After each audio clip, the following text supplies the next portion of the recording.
Hi guys, welcome back to coffee with Sneha. എല്ലാവരും സുഖമായിട്ടിരിക്കുന്നു എന്ന് വിശ്വസിക്കുന്നു. ഞാനും സുഖമായിട്ടിരിക്കുന്നു. അപ്പോൾ ആദ്യമായിട്ടാണ് വീഡിയോ കാണുന്നതെങ്കിൽ സബ്സ്ക്രൈബ് ചെയ്യാനും ലൈക്ക് ചെയ്യാനും ഷെയർ ചെയ്യാനും കമൻറ്റ് ചെയ്യാനൊന്നും മറക്കണ്ടെന്ന് പറഞ്ഞുകൊണ്ട് നമുക്ക് ഇന്നത്തെ വീഡിയോയിലേക്ക് പോവാം. സോ ഇന്നത്തെ വീഡിയോ ഞാൻ അതുലിൻ്റെ വീഡിയോ കണ്ടിട്ടുണ്ടായിരുന്നു. അപ്പോൾ അതിൽ വളരെ ഷോക്കിംഗ് ആയിട്ടുള്ള കുറച്ച് വോയിസ് റെക്കോർഡ്സുകൾ പുറത്ത് വിട്ടിട്ടുണ്ട്. നമ്മുടെ അച്ചു ചേച്ചിയുടെ ഹസ്ബൻഡായിട്ടുള്ള നമ്മുടെ സിബിച്ചായൻ പെൺകുട്ടികളെടുത്ത് മോശമായിട്ട് ബിഹേവ് ചെയ്തിട്ടുണ്ട് എന്ന് പറയപ്പെടുന്ന കുറച്ച് വോയിസ് റെക്കോർഡ്സുകളാണ് അതിൽ പുറത്തു വിട്ടിരിക്കുന്നത്. വളരെ ഷോക്കിംഗ് ആയിട്ടുള്ള ഒരു വോയിസ് റെക്കോർഡ്സ് തന്നെയാണ് അത്. അപ്പോൾ കുറേ ആളുകൾ വന്നിട്ട് കമൻറ്റിലൂടെ ചോദിക്കുന്നുണ്ട്, എന്തിനാണ് ഇത്രയും സക്സസ് ആയിട്ടുള്ള ഒരു ബിസിനസ് സ്ഥാപനം നിങ്ങൾ ഇങ്ങനെ വേണ്ടാത്ത കാര്യങ്ങളൊക്കെ പറഞ്ഞ് തകർക്കാനായിട്ട് ശ്രമിക്കുന്നത് എന്ന്. അപ്പോൾ അവർക്കുള്ളൊരു മറുപടിയാണ് ഈ ഒരു ഓഡിയോ ക്ലിപ്സ്. എന്താണെന്ന് വെച്ചിട്ടുണ്ടെങ്കിൽ ഇവരുടെ സ്ഥാപനം തകർക്കാനായിട്ടല്ല ഒരു യൂട്യൂബേഴ്സും ഇവർക്കെതിരെ വന്ന് വീഡിയോസ് ഇടുന്നത്. എന്താണെന്ന് വെച്ചിട്ടുണ്ടെങ്കിൽ ഇവർ അവിടെ ചെയ്യുന്ന പല കാര്യങ്ങളും ശരിയല്ല എന്ന് ഒരുപാട് അവിടെ വർക്ക് ചെയ്തിട്ടുള്ള കുട്ടികൾ വന്നിട്ട് പുറത്ത് വന്ന് സംസാരിക്കുന്നുണ്ട്. അപ്പോൾ ഒരുപാട് പെൺകുട്ടികൾ അവിടെ ഒരുപാട് തരത്തിലുള്ള കഷ്ടതകൾ അനുഭവിച്ചിട്ടുണ്ട്. അതിനെതിരെ മാത്രമാണ് എല്ലാവരും സംസാരിച്ചിട്ടുള്ളത്. അല്ലാതെ അവരുടെ ഒരു ബിസിനസ് തകർക്കാനായിട്ട് ആരും ശ്രമിച്ചിട്ടില്ല എന്ന് തന്നെയാണ് എനിക്ക് തോന്നിയിട്ടുള്ളത്. എന്തായാലും ഞാൻ ആ വോയിസ് റെക്കോർഡ്സുകൾ ഇവിടെ കൊടുക്കുകയാണ്, നിങ്ങളത് കേട്ട് നോക്കൂ. ഒരു 4 ഇയറിന് മുന്നേ ഉള്ള കാര്യമാണ്. ഇപ്പോഴത്തെ ഇൻസ്റ്റാഗ്രാം എങ്ങനെയാണോ ഉള്ളത്, ആ സമയത്ത് ടിക്ടോക്ക് ആയിരുന്നു മെയിൻ ആയിട്ട് ഉണ്ടായിരുന്നത്. അപ്പോൾ അതിൽ ഇപ്പോൾ അവര് ഇൻസ്റ്റാഗ്രാമിൽ ഇട്ടേക്കുന്ന സെയിം വീഡിയോസ് തന്നെയാണ്, അതായത് ഫുഡ് കഴിക്കുന്നത്, ആടി പാടുന്നത്, ഇടയ്ക്ക് പുറത്ത് പോകുന്നത്, ഈ വീഡിയോസ് തന്നെയാണ് ഇപ്പോൾ നടന്നുകൊണ്ടിരിക്കുന്ന അഡ്വർടൈസ്മെന്റിന്റെ സെയിം മെത്തേഡാണ് അവർ ആ സമയത്ത് ടിക്ടോക്കിൽ അഡ്വർടൈസ്മെന്റ് ചെയ്തുകൊണ്ടിരുന്നത്. അങ്ങനെ ഒരു അഡ്വർടൈസ്മെന്റ് കണ്ടിട്ടാണ് ഞാനിവിടെ അടൂരത്തെ ഒളിവിയയിലേക്ക് ഞാൻ അതുപോലെ ഡിസൈനർ വേക്കൻസിയിലായിട്ട് ഒരു ഇന്റർവ്യൂവിന് അപ്ലൈ ചെയ്യുന്നതും പിന്നെ അത് കഴിഞ്ഞിട്ട് ഇന്റർവ്യൂവിന് പോയി അവിടെ ജോയിൻ ചെയ്യുന്നത്. അവർ ജോയിൻ ചെയ്യുന്ന സമയത്ത് പറഞ്ഞത് അവർ അഡ്വർടൈസ്മെന്റിൽ 10 സാലറി പറഞ്ഞിരുന്നത്. നമ്മൾ അവിടെ ചെന്ന് ജോയിൻ ചെയ്ത് കഴിഞ്ഞ സമയത്ത് പറഞ്ഞു 10 ദിവസം അവർക്ക് ഒരു ട്രെയിനിങ് പീരീഡ് ഉണ്ട്, അത് കഴിഞ്ഞിട്ടാണ് സാലറി. 10 ദിവസം നിങ്ങൾക്ക് ഓക്കെ ആണെങ്കിൽ ഓക്കെ ആണ് എന്നൊക്കെ പറഞ്ഞിട്ടാണ് പോയത്. അവർക്ക് ഇഷ്ടപ്പെട്ടെങ്കിൽ മാത്രമേ 10 ദിവസത്തിൽ കൂടുതൽ അവർ അറ്റൻഡൻസ് അവിടെ എഴുതത്തുള്ളൂ, നമ്മുടെ പേര് അവർ ആഡ് ചെയ്യത്തുള്ളൂ എന്ന് പറഞ്ഞിട്ടുണ്ടായിരുന്നു. അപ്പോൾ ഓക്കെ എന്ന് പറഞ്ഞു. ചെന്നപ്പോൾ എനിക്ക് ഒരു നെഗറ്റീവ് കാര്യങ്ങളൊന്നും തോന്നിയില്ല. പക്ഷേ ഈ 10 ദിവസം വരെ ഭയങ്കര സ്ട്രിക്റ്റ് കാര്യങ്ങൾ നമ്മുടെ മുഖത്ത് നോക്കിയ കാര്യങ്ങളൊന്നും ചെയ്യത്തില്ലായിരുന്നു. നമ്മളവിടെ പെർമനന്റ് ആയ ശേഷമാണ് നമ്മൾ കൂടുതൽ അവിടുത്തെ കാര്യങ്ങളായിട്ടൊക്കെ അറിയുന്നത്. കാരണം എപ്പോഴായിരുന്നാലും ഹോസ്റ്റലിൽ പരസ്പരം പിള്ളേർ തമ്മിൽ വഴക്കാണ്, അടിയാണ്, സാർ അങ്ങനെ പറഞ്ഞു, സാർ ഇങ്ങനെ പറഞ്ഞു എന്നൊക്കെ പറഞ്ഞ് എപ്പോഴും വഴക്കായിരുന്നു. ലാസ്റ്റ് ഇങ്ങനെ വഴക്ക് കൂടി കഴിഞ്ഞപ്പോഴാണ് ഇതുപോലെ കുറച്ച് പിള്ളേർ ഇതുപോലെ പറഞ്ഞത്. അവര് അതായത് പുള്ളിക്കാരൻ വരുന്ന സമയത്ത് നമ്മളിപ്പം നന്നായിട്ട് ഫ്രണ്ട്സ് ആയിട്ട് ഇരിക്കുന്നതൊക്കെ നോട്ട് ചെയ്ത് വെച്ചിട്ട് പുള്ളിക്കാരന് അയാളുടെ ഫസ്റ്റ് ഫ്ലോറിൽ ഒരു പേഴ്സണൽ റൂമുണ്ട്, അവിടെ കൊണ്ടുവന്നിട്ട് ഇന്ന കുട്ടി ഇന്നതുപോലെ ഇയാളെ പറ്റി പറഞ്ഞു, ഇന്ന കുട്ടി ഇതുപോലെ പറഞ്ഞു എന്നൊക്കെ പറഞ്ഞ് പരസ്പരം മനസ്സിൽ വഴക്കുണ്ടാക്കി അങ്ങനെ സങ്കടപ്പെടുത്തിയിട്ട് ഇയാൾ മാത്രമാണ് ഇന്ന കുട്ടിയെ പറ്റി ഒന്നും പറയാത്തത്, അവർ ഇന്നതുപോലെ ഇയാളെ പറ്റി പറഞ്ഞു എന്നൊക്കെ പറഞ്ഞ് ചുമ്മാ ഇല്ലാത്ത കാര്യങ്ങളെല്ലാം ഉണ്ടാക്കി പറഞ്ഞ് പരസ്പരം ഫ്രണ്ട്സിന് തമ്മിൽ അടി ഉണ്ടാക്കും. ഇതായിരുന്നു അപ്പോൾ നടന്നുകൊണ്ടിരുന്നത്. പക്ഷേ ആ സമയത്ത് നമ്മളെ സമ്മതിക്കാത്ത കാര്യമാണ്, നമ്മൾ കൂടുതൽ അതിലോട്ട് ഇൻവോൾവ് ആകാൻ പോയിട്ടില്ലായിരുന്നു. ഇങ്ങനെ കുറേ പ്രശ്നങ്ങൾ വന്ന് ഇതുപോലെ പല പ്രശ്നങ്ങളായി, ഹോസ്റ്റലിൽ പരസ്പരം അടിയായി. പിന്നെ നമ്മളെ ഓരോരുത്തരെ അയാൾ ടാർഗറ്റ് ചെയ്യാൻ തുടങ്ങും. ഓരോ കുട്ടികളുടെ പേഴ്സണൽ ആയിട്ടുള്ള ലൈഫ്, അവരുടെ വീട്ടിലെ സാഹചര്യം, അവർക്ക് ലവേഴ്സ് ഉണ്ടോ, അവരെന്തെങ്കിലും റിലേഷൻഷിപ്പിലാണോ, അവർക്ക് അച്ഛനമ്മയൊക്കെ ഉള്ളതാണോ, അല്ലെങ്കിൽ മാരീഡ് ആണോ, അൺമാരീഡ് ആണോ, ഡിവോഴ്സ്ഡ് ആണോ, കുട്ടികളുള്ളവരാണോ, അങ്ങനെ കുറേ കാര്യങ്ങളെല്ലാം ഇയാൾ പതുക്കെ ഓരോരുത്തരും മനസ്സിലുള്ള കാര്യങ്ങളൊക്കെ എടുത്തിട്ട് ഇത് വെച്ചിട്ട് അയാൾ അവരോട് പെരുമാറാൻ തുടങ്ങുമായിരുന്നു. അങ്ങനെയാണ് അയാൾ പൊയ്ക്കൊണ്ടിരുന്നത്. ഇതിനെക്കാട്ടിയും വലിയ കാര്യം എന്താണെന്ന് വെച്ചാൽ എപ്പോഴും ഹോസ്റ്റലിൽ ആ ഒരു സമയത്ത് ഹോസ്റ്റലിൽ മാസത്തിൽ ഒരിക്കലെങ്കിലും കല്ലേറ്, വിയറിന്റെ കുപ്പിയെറി ഇതൊക്കെ ഉണ്ടായിരുന്നു. നൈറ്റ് നമ്മൾ പൊതുവെ ഉറങ്ങുന്ന ഒരു ടൈം കഴിയുമ്പോൾ കല്ലെറിയും വിയറിന്റെ കുപ്പിയെറിഞ്ഞ് നമ്മളെ ഒരുമാതിരി പേടിപ്പെടുത്തുന്ന പല സംഭവങ്ങൾ ഉണ്ടായിട്ടുണ്ട്. ഇങ്ങനെ സംഭവങ്ങൾ ഉണ്ടാകുന്ന സമയത്ത് ഈ സിബി എന്ന് പറയുന്ന അയാളെ വിളിച്ചു കഴിഞ്ഞാൽ അയാൾ ഫോൺ എടുക്കുകയോ അല്ലെങ്കിൽ പോലീസ് സ്റ്റേഷനിൽ ഒന്ന് കോൺടാക്ട് ചെയ്യാൻ പറയുക ഒരു ഭാഗം ചെയ്യത്തില്ല. നമ്മൾ ആ ഒരു സമയത്ത് വിളിച്ചു കഴിഞ്ഞാൽ പുള്ളിക്കാരൻ ഫോൺ എടുക്കത്തില്ല. പിറ്റേ ദിവസം ഇതുപോലെ ഇഷ്യൂ നടന്നെന്ന് പറഞ്ഞു കഴിഞ്ഞാൽ അത് നമ്മൾ മുഖേനയാണ് അവർ ഉണ്ടായെന്ന് പറഞ്ഞ് നമ്മുടെ തലയിൽ അതിട്ട് തരും. ലാസ്റ്റ് ഇങ്ങനെ ഇഷ്യൂസ് നടക്കുമ്പോൾ നമ്മുടെ അടൂരുള്ള പോലീസ് സ്റ്റേഷനിൽ വിളിച്ചു വരുത്തി അവിടുന്ന് പോലീസുകാർ ജീപ്പിൽ വന്ന് നമ്മൾ ഒന്നും വരെ അവർ താഴെ വെയിറ്റ് ചെയ്തിരുന്നിട്ടാണ് അവർ പോകുന്നത്. അങ്ങനെ 4-5 സംഭവങ്ങൾ ഉണ്ടായിട്ടുണ്ട്. അതുപോലെ നടന്നില്ല.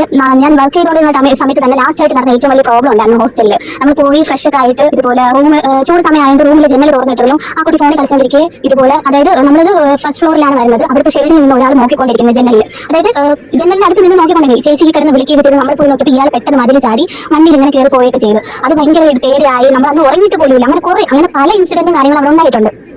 നമ്മൾ ഞാൻ പുള്ളിക്കാരനെ വിളിച്ചപ്പോൾ പുള്ളിക്കാരൻ പറയുന്നത് ഇതിന് ഒലിവായിട്ട് ഒരു ബന്ധമില്ല, നമ്മൾ പോലീസിൽ കംപ്ലൈന്റ് കൊടുക്കണമെന്ന് പറഞ്ഞു. കാരണം അതുവരെ നമുക്ക് ഇതുപോലെ കല്ലേറും കാര്യങ്ങൾ മാത്രമേ ഉണ്ടായിട്ടുള്ളൂ. പക്ഷെ ഇങ്ങനെ ഒരു മോശപ്പെട്ട അനുഭവം ഉണ്ടായ സമയത്ത് അതെല്ലാവർക്കും ഉൾക്കൊള്ളാൻ ഭയങ്കര പേടിയായിരുന്നു. സത്യം നമുക്ക് ഹോസ്റ്റലിൽ പോകാൻ പോലും പേടിയായിരുന്നു. അതിനുശേഷം അങ്ങനെ ആവശ്യം ഉണ്ടായ സമയത്ത് പുള്ളിക്കാരൻ്റെ നമ്മൾ ഇൻഫോം ചെയ്തപ്പോൾ പറഞ്ഞത് ഇതുപോലെ ഇതിൽ ഒലിവായിട്ട് ഒരു ബന്ധമില്ല, നിങ്ങൾ പോലീസ് കേസ് കാര്യങ്ങളൊക്കെ നടന്നു കഴിഞ്ഞാൽ നിങ്ങൾ തന്നെ അതിന്റെ കാര്യങ്ങളെല്ലാം ഫോളോ ചെയ്യണം, ഇതിന് അയാൾക്കൊന്നും ചെയ്യാൻ പറ്റത്തില്ല എന്നൊക്കെ പറഞ്ഞ് സംസാരിച്ചായിരുന്നു. അവിടെ നിന്നാണ് നമ്മൾ ഓരോ കാര്യങ്ങൾ ഇങ്ങനെ അറിയാൻ തുടങ്ങിയതും. അതിനുശേഷമാണ് ഇതുപോലെ അവിടെ നടന്നിട്ടുള്ള കാര്യങ്ങളൊക്കെ വെച്ച് റിലേറ്റ് ചെയ്തപ്പോൾ നമുക്ക് മനസ്സിലായത് പുള്ളിക്കാരൻ മുഖേന നടക്കുന്ന കാര്യങ്ങളാണ് ഇതെന്നൊക്കെ. പക്ഷെ ഇന്നും അതിനൊരു ഉറപ്പ് പറയുന്നില്ല. പക്ഷേ അങ്ങനെ പറയാൻ കാരണം എന്താണെന്ന് വെച്ചാൽ അയാൾ തന്നെ പറയുന്നുണ്ട് 2 മാസം 3 മാസം വരെ കുട്ടികളെ നിൽക്കുന്നുള്ളൂ, ആരും കണ്ടിന്യൂസ് ആയിട്ട് നിൽക്കുന്നില്ല. എന്റെ പേഴ്സണൽ അഭിപ്രായമാണ്, ഞാൻ എക്സ്പീരിയൻസ് ചെയ്തിട്ടുള്ളതാണ്. അവിടെ വന്ന് 2-3 കസ്റ്റമേഴ്സ് എൻ്റെ അടുത്ത് പറഞ്ഞിട്ടുണ്ട്, നിങ്ങളെല്ലാം പുതിയ കുട്ടികളാണോ, നേരത്തെ ഉള്ളവരൊന്നും വന്നിട്ടില്ലല്ലോ, അവർ മാസത്തിൽ എല്ലാ മാസം പരിചയത്തിന് വരുന്നതാണ്, ഓരോ മാസം വരുമ്പോൾ പുതിയ കുട്ടികളാണെന്ന് പറഞ്ഞ് കേട്ടിട്ടുണ്ട്. എൻ്റെ അടുത്ത് പറഞ്ഞിട്ടുള്ള കാര്യമാണ്. അങ്ങനെ കുറേ കാര്യങ്ങളുണ്ട്. അപ്പോൾ അങ്ങനെ കുറേ കാര്യവും ഇയാൾ സാലറി ആരും നിൽക്കുന്നില്ല എന്നൊക്കെ വരുന്ന സമയത്ത് ഇയാൾ തന്നെ മനഃപൂർവ്വം ആളുകളെ വിട്ട് ഇങ്ങനെ നമ്മളെ പേടിപ്പെടുത്തി. കാരണം പേടിപ്പെടുത്തുമ്പോൾ കുറേ കുട്ടികൾ ഹോസ്റ്റലിൽ നിന്ന് മാറിപ്പോകും. പിന്നെ 2-3 ദിവസം അവർക്ക് അവർ വീട്ടിൽ പോയിട്ട് വരുന്ന സമയത്ത് അവർക്ക് ഫ്രീ ലോങ് വരുമ്പോൾ അവർക്ക് ബുദ്ധിമുട്ടായതുകൊണ്ട് അവർ ജോബ് അങ്ങ് നിർത്തും. അതാണ് ചെയ്യുന്നത്. അതുകൊണ്ട് ചെയ്യുന്നതാണോ എന്നൊന്നും അറിയത്തില്ല. അങ്ങനെ കുറേ കാര്യങ്ങളൊക്കെ ഉണ്ടായി. ലാസ്റ്റ് നമുക്ക് കുറേ കാര്യങ്ങൾക്ക് ഡൗട്ട് വന്നത് പുള്ളിക്കാരൻ തന്നെയാണ്. പുള്ളിക്കാരൻ്റെ ആരെങ്കിലും വെച്ചിട്ട് ഇതുപോലെ നമ്മളെ പേടിപ്പിക്കാൻ വേണ്ടിയിട്ട് ചെയ്യുന്നതും നമ്മളെ ജോലി നിർത്താനും ഹോസ്റ്റലിൽ നിന്ന് പോകാനൊക്കെ വേണ്ടിയിട്ട് ചെയ്യുന്നതെന്നുള്ളൊരു ഡൗട്ട് നമ്മൾ തന്നെ വന്നായിരുന്നു.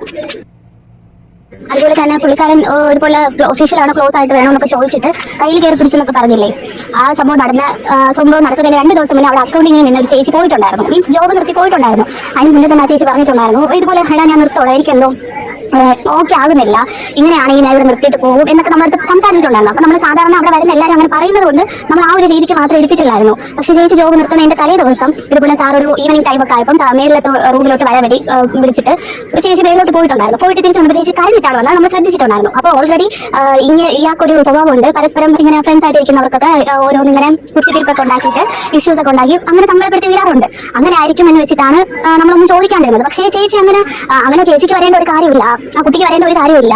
പക്ഷേ അത് ഈ ഒരു ഇഷ്യൂ, അതായത് ഈ കയ്യിൽ ചേർത്ത് പിടിച്ചിട്ട് ഒഫീഷ്യലി വേണോ, ഇതുപോലെ ക്ലോസ് ആയിട്ട് വേണോ എന്നൊക്കെ സംസാരിച്ച സമയത്ത് ഈ പറഞ്ഞ ചോദിച്ച കുട്ടിയുടെ അടുത്തും ഈ പുള്ളിക്കാരൻ ഇതുപോലെ ഫ്രണ്ട്സ് ഇങ്ങനെ പറഞ്ഞു, ഇയാൾ ഇങ്ങനെയാണ്, ഇയാൾ അങ്ങനെയുള്ള കുട്ടിയാണെന്നൊക്കെ പറഞ്ഞു. അപ്പോൾ ഇവള് കരഞ്ഞ സമയത്താണ് ഇയാൾ കയ്യിൽ കയറി പിടിച്ചിട്ട് വിഷമിക്കേണ്ട, ഇനി ഒഫീഷ്യലായിട്ട് കാണണോ ക്ലോസ് ആയിട്ട് കാണണോ ആ രീതിക്ക് കണ്ടാൽ മതി, ഒഫീഷ്യലാണെങ്കിൽ ഒഫീഷ്യൽ, ക്ലോസ് ആയിട്ടാണെങ്കിൽ അതിൽ എല്ലാ തരവും ഉൾപ്പെടും എന്നൊക്കെ പറഞ്ഞ് സംസാരിച്ചിരുന്നു എന്നൊക്കെ പറഞ്ഞത്. അപ്പം നമുക്ക് ഈ ഒരു ഇഷ്യൂ കൂടെ നടന്നപ്പം മനസ്സിലായി, അക്കൗണ്ടിങ്ങിൽ നിന്ന് പോയ ചേച്ചി ഈ സെയിം ഇഷ്യൂ നടന്നിട്ടാണ് പോയത്. കാരണം ആ ഒരു രീതിക്കായിരുന്നു അവിടെ ആ ഒരു കുട്ടിക്കും രണ്ടാമതുണ്ടായ അനുഭവം.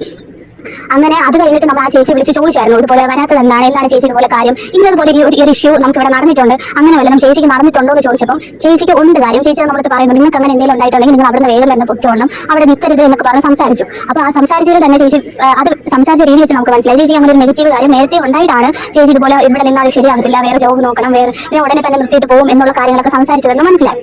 അതും ഇപ്പോൾ അതിനുശേഷമാണ് എൻ്റെ ഫ്രണ്ടിന് ഇതുപോലെ നെഗറ്റീവ് ആയിട്ടുള്ളൊരു കാര്യം അയാളിൽ നിന്നുണ്ടായത്. അപ്പോൾ അതൊക്കെ ആയപ്പോൾ നമുക്ക് കൺഫേം ആയി ഇയാൾ തന്നെയാണ് അവിടെ കുട്ടികൾ ഒരുപാട് ദിവസം നിൽക്കാതിരിക്കാനുള്ള കാര്യങ്ങൾ പരസ്പരം അടിയുണ്ടാക്കിയും ഹോസ്റ്റലിൽ പ്രോബ്ലംസ് ഉണ്ടാക്കിയും അങ്ങനെയൊക്കെ ഉണ്ടാക്കി ഒരു ഇഷ്യൂ ഉണ്ടാക്കി അവിടെ കുട്ടികളെ മാറ്റി കൊണ്ടുവന്നു. കാരണം ഒരു കുറച്ച് സ്ട്രിക്റ്റ് ആയി ഒരു കുട്ടികൾക്ക് സ്ട്രിക്റ്റ് ആയി വന്നിട്ട് അയാളുടെ പേഴ്സണൽ ലൈഫും കാര്യങ്ങളൊക്കെ വെച്ചിട്ട് ഇയാൾ സംസാരിക്കും. ഇയാൾ സോഫ്റ്റ് ആവുന്ന അനുസരിച്ച് അവർ ഇയാളായിട്ട് ക്ലോസ് ആവും, ഏകദേശം ക്ലോസ് ആവും എന്നുള്ള അറിയുമ്പോൾ ഇയാളുടെ തനി സ്വഭാവം പുറത്തെടുക്കും. ആ സമയത്ത് കുട്ടികൾ റിയാക്ട് ചെയ്യും. 2 ദിവസം കഴിയുമ്പോൾ 2 ദിവസം മിക്ക കുട്ടികൾ ജോബ് ഇതുപോലെ ബാലൻസ് സാലറി പോലും വാങ്ങത്തില്ല, അല്ലാണ്ട് തന്നെ അവിടെ നിന്ന് പോകും. അങ്ങനെ ഒരുപാട് ഇഷ്യൂസ് കാര്യങ്ങളൊക്കെ അവിടെ ഉണ്ടായിട്ടുണ്ട്. ഇതിപ്പോൾ 4 ഇയറിന് മുന്നേ ഉള്ള കാര്യമാണ്. ഇപ്പോഴാണ് അവിടെ ഇപ്പം പറഞ്ഞ പോലെ ഒരു വലിയ ഓൺലൈൻ ബിസിനസ് കാര്യങ്ങളൊക്കെ ഉണ്ടായത്. ഈ ഒരു കാര്യം, അതായത് ഇയാൾക്ക് ഇന്നതുപോലെ കാര്യങ്ങളുണ്ടെന്നും ഇന്ന ഇഷ്യൂസ് ഉണ്ടെന്നും ആ നാട്ടിലുള്ള പലവർക്കും അറിയാം. അവിടെ നേരത്തെ ജോബ് ചെയ്തുകൊണ്ടിരുന്ന തയ്യൽ സ്റ്റിച്ചിങ് ചെയ്യുന്നവർക്കായിരുന്നാലും എല്ലാവർക്കും അറിയാം ഇതുപോലെ ഒരു പ്രോബ്ലം ആണെന്ന്. കാരണം ഞാൻ ജോലിക്ക് പോയി നമ്മൾ അവിടെ മീൻസ് അവിടെ നമ്മളിങ്ങനെ ഡ്യൂട്ടി ടൈം കഴിഞ്ഞ് പുറത്തൊക്കെ പോയി സാധനമൊക്കെ വാങ്ങിക്കാൻ പോകുന്ന സമയത്ത് ഇങ്ങനെ ഓരോരുത്തർ ഇങ്ങനെ പറയുന്നത് കേട്ടിട്ടുണ്ട്. മീൻസ് ഈ അടൂർ അയാൾ എപ്പോഴും പറയുന്നുണ്ട്, ഈ അടൂരുള്ള എൻ്റെ നാട്ടിലുള്ള നാട്ടുകാർക്ക് ഇല്ലാത്ത സങ്കടമാണ് മറ്റുള്ളവർക്കെന്നൊക്കെ. ഈ നാട്ടിലുള്ളവർ തന്നെയാണ് പുറമേ കുട്ടികൾ വരുമ്പോൾ മക്കൾ ഇവിടെ ചോദിച്ചിട്ടാണോ വീട്ടിൽ നിന്ന് തിരക്കിട്ടാണോ ഇവിടെ വന്നതെന്നൊക്കെ ചോദിക്കുന്നത്. ഇയാൾക്ക് നാട്ടിൽ നന്നായിട്ട് അത്യാവശ്യത്തിൽ കൂടുതൽ പേരുദോഷം കാര്യങ്ങളുണ്ടെന്ന് ഈ പുള്ളിക്കാരന് തന്നെ അറിയാം. അതുകൊണ്ട് തന്നെയാണ് അയാൾ അവിടെ തന്നെ വരുമ്പോൾ പറയുന്നുണ്ട്, ഇവിടെ ജോബിന് വന്നതിന് ഇവിടെ ഫ്രണ്ട്ഷിപ്പ് പാടില്ല, പിന്നെ അടൂരായിട്ട് നിങ്ങൾ വേറെ സ്ഥലത്ത് നിന്നൊക്കെ വരുന്ന കുട്ടികളാണ്, നിങ്ങൾക്ക് ഇവിടെ വന്നിട്ട് ഒരു റിലേഷൻഷിപ്പ് വെക്കാൻ ഒരു ആവശ്യമില്ല. അതുകൊണ്ട് തന്നെ ഇവിടെ വന്നിട്ട് ഒരു കടകളിലോ ഇവിടെയുള്ള ആരുമായിട്ട് ഒരു ബന്ധപ്പെടാൻ പാടില്ല. ഇടുക്കിന്ന് സഹിതം കുട്ടികൾ ഇന്റർവ്യൂ കഴിഞ്ഞ് അവിടെ ഹോസ്റ്റലിൽ വന്ന് നിന്നിട്ടുണ്ട്. അവർ വന്ന് 2-3 ദിവസം കഴിയുമ്പോൾ ഇയാൾ പറഞ്ഞു വിടും. എന്താണ് ഇഷ്യൂ, എന്താണ് കാര്യങ്ങളൊന്നും അവർക്ക് അറിയത്തില്ല. അങ്ങനെ കുറേ ഇഷ്യൂസ് കാര്യങ്ങളൊക്കെ ഉണ്ടായിട്ടുണ്ട്. ഇതെല്ലാം പറഞ്ഞത് ഞാൻ അവിടെ വർക്ക് ചെയ്തിരുന്ന സമയത്തുള്ളതാണ്. പിന്നെ ഇതിന് മുന്നേ എന്താണ്, ഇതിന് ശേഷം എന്തായിരുന്നു എന്ന് അറിയത്തില്ല. ഞാൻ അവിടെ വർക്ക് ചെയ്തിരുന്നപ്പോൾ ഉണ്ടായിരുന്ന ഒരു 8 പേര്, നമ്മൾ 8 പേരിൽ ഉണ്ടായിരുന്ന സമയത്ത് നമ്മൾ നേരിട്ട് കുറെ പ്രോബ്ലംസ് കാര്യങ്ങളൊക്കെയാണ് പറഞ്ഞത്.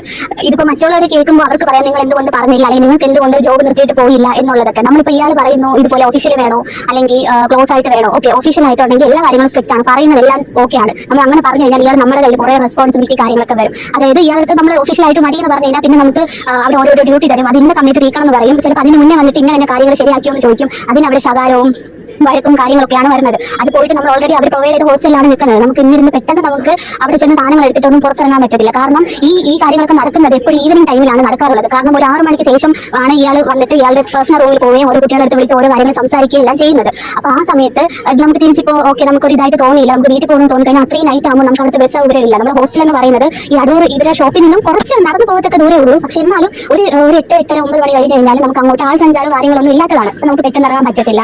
പിന്നെ നമ്മുടെ ബാഗ്, നമ്മളിപ്പോൾ ഒരു സ്ഥലത്ത് ജോബിന് പോകുമ്പോൾ എന്തൊക്കെ സാധനങ്ങളുണ്ട് അതൊക്കെ നമുക്ക് പെട്ടെന്ന് എടുത്തുകൊണ്ട് ഇറങ്ങാൻ പറ്റുന്നതല്ല. അതെല്ലാം പോയിട്ട് സാലറി. ഇതിൽ തന്നെ പല കുട്ടികൾ ഇടുക്കിയിൽ നിന്നും മലപ്പുറത്തു നിന്നൊക്കെ വന്ന ഒരുപാട് കുട്ടികൾ ഇതുപോലെ ഇതാണോ റീസൺ എന്ന് ചോദിച്ചാൽ അറിയത്തില്ല. പക്ഷേ ഇതും റീസൺ ആയിട്ട് ഇങ്ങനെ റീസൺ മുൻ ബന്ധത്തിലുള്ള അവരുടെ പേഴ്സണൽ ലൈഫ് കാര്യങ്ങളൊക്കെ അറിഞ്ഞ് അത് റിലേറ്റ് ചെയ്ത് അയാൾ സംസാരിച്ച ശേഷം ഇതുപോലെ മോശപ്പെട്ട ഒരു അനുഭവം വരുമ്പോൾ അവർ സാലറി പോലും വാങ്ങാണ്ട് അവർ ഫ്രണ്ട്സിനെയും അവരുടെ റിലേറ്റീവ്സിനെയും വിളിച്ച് രാവിലെ തന്നെ, അതായത് നേരെ വെളുക്കും മുന്നേ തന്നെ പോയിട്ടുള്ള കാര്യങ്ങൾ സഹിതം ഞാൻ ഇന്ന സമയത്ത് ഞാൻ കണ്ടിട്ടുള്ളതാണ്.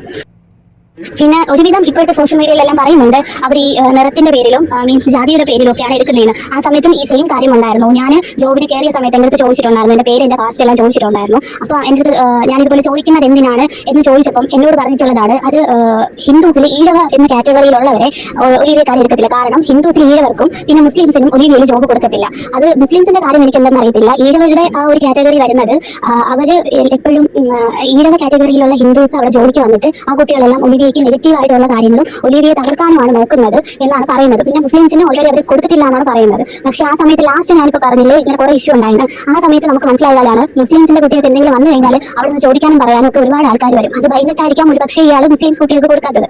അതുപോലെ തന്നെ ഞാൻ ജോബ് ചെയ്തുകൊണ്ടിരുന്ന സമയത്ത് കൊല്ലത്തുനിന്ന് എറണാകുളത്തുനിന്ന് ഒരു കുട്ടി മോളിൽ തന്നെ ഒരു കുട്ടി കുറച്ച് ഒരു കറുത്ത നിറമുള്ള കൊച്ചാണ്. ആ കൊച്ചു വന്നപ്പം കൊച്ചിന് 2 ദിവസം നിർത്തി ട്രെയിനിങ് എന്ന് പറഞ്ഞ് 10 ദിവസത്തേക്ക് നിന്നോളാൻ പറഞ്ഞു. പിന്നെ എന്നെ വിളിച്ച് പറഞ്ഞതാണ് ഇതുപോലെ ആ കുട്ടി എങ്ങനെയുണ്ട്, അവർ ചെയ്യുന്നുണ്ടോ, എങ്ങനെയൊക്കെയാണെന്ന് ചോദിച്ചു. ഞാൻ ഓക്കെ ആണെന്ന് പറഞ്ഞു. ഇനിയിപ്പം ഞാൻ കുറച്ച് ദിവസം കഴിയുമ്പോൾ ആ കുട്ടിയെ പറഞ്ഞു വിടും, കാരണം ആ കുട്ടിക്ക് നിറമില്ല എന്ന രീതിയിൽ പറഞ്ഞു വിട്ടിട്ടുണ്ടായിരുന്നു. അങ്ങനെ കുറേ കാര്യങ്ങൾ, അങ്ങനത്തെ കുറെ കാര്യങ്ങളുണ്ട്. പിന്നെ എനിക്ക് തോന്നുന്നു ഒരു പക്ഷേ ഇപ്പോൾ ഒലിവിയയിലെ കുട്ടികൾ നേരിട്ടതിനെക്കാട്ടിയും ഒരുപാട് സ്ട്രഗിൾസും കാര്യങ്ങളാണ് ഇതിന് മുന്നേ ഉള്ള കുട്ടികൾ നേരിട്ടുകൊണ്ടിരുന്നത്. കാരണം അവരാരെങ്കിലും പുറത്തു വരുവാണെങ്കിൽ ഇപ്പോൾ ഉള്ളതിനെക്കാട്ടിയും വലിയ വലിയ ഇഷ്യൂസ് കാര്യങ്ങളൊക്കെ ഉണ്ടാകും.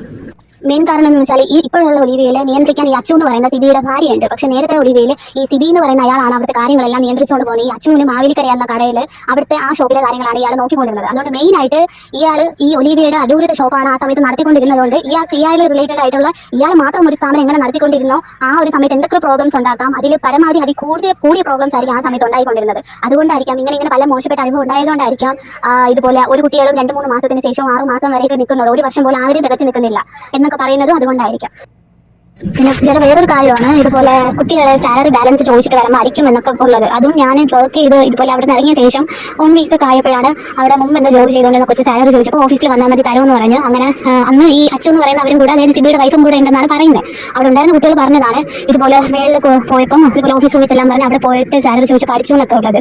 അത് അയാൾ തന്നെ നമ്മളടുത്ത് മീറ്റിംഗ് പോലെ ഇയാൾക്ക് ഇങ്ങനെ ഒരുമാതിരി തോന്നുന്ന സമയത്തൊക്കെ ഇതുപോലെ എല്ലാവരും വിളിച്ചിരുത്തി സംസാരിക്കും. അത് കഴിഞ്ഞിട്ട് ഇതുപോലെ റൂമിൽ വിളിച്ച് പേഴ്സണലായിട്ട് ഇന്ന കുട്ടി ഇത് പറഞ്ഞു അത് പറഞ്ഞു എന്നൊക്കെ പറഞ്ഞ് സംസാരിക്കും. അങ്ങനെ ഒരിക്കൽ പറഞ്ഞപ്പോഴാണ് ഇയാൾ വായിന്ന് അറിയാണ്ട് വന്നതാണോ എന്ന് അറിയത്തില്ല, ഇതുപോലെ ഇയാളെ തകർക്കാൻ നോക്കുന്നത് പെൺപിള്ളേരായിരുന്നാലും ശരി. അങ്ങനെ കുറെ പെൺപിള്ളേർ വന്നപ്പം ഞാനും എൻ്റെ വൈഫും കൂടെ ചേർന്ന് അടിച്ചൊതുക്കിയിട്ടുണ്ട്, ഇനി അതിനും നമുക്ക് പറ്റും എന്നൊക്കെ പറഞ്ഞ് സംസാരിച്ചിട്ടുണ്ട്. ഇത് നോർമലി പറയുന്ന പോലെ തന്നെ എനിക്ക് ഒരുപാട് പ്രമുഖരായ ഈ പോലീസിലായിരുന്നാലും ശരി പാർട്ടിക്കാരന്മാരായിരുന്നാലും ശരി ഒരുപാട് പേര് ഇയാളുടെ താങ്ങി നിൽപ്പുണ്ട്. കാരണം ഇയാൾ എന്തൊക്കെയോ ജനസേവനം പോലെയൊക്കെ നടത്തുന്നുണ്ടെന്നൊക്കെയാണ് പറയുന്നത്. അത് ഇത്രമാത്രം കാര്യമുണ്ടെന്നോ അല്ലെങ്കിൽ ഉള്ളതാണോ എന്നൊന്നും അറിയത്തില്ല. പക്ഷേ ഇയാൾ എന്തെങ്കിലും പ്രോബ്ലം ഉണ്ടായാൽ അത് മാറ്റി ഇയാളുടെ പേരിലുള്ള കാര്യങ്ങളൊക്കെ മാറ്റിയിട്ട് അതൊക്കെ ഒന്ന് സോൾവ് ചെയ്ത് പോകാനും അതിങ്ങനെ മാറ്റി കളയാനൊക്കെ ഇയാൾക്ക് തന്നെ ഒരുപാട് പിടിപാടൊക്കെ ഉണ്ട്. അത് ഇയാളുടെ വായിൽ നിന്ന് പലതവണ കേട്ടിട്ടുണ്ട്, ഗുണ്ടകളായിരുന്നാലും ആരായിരുന്നാലും.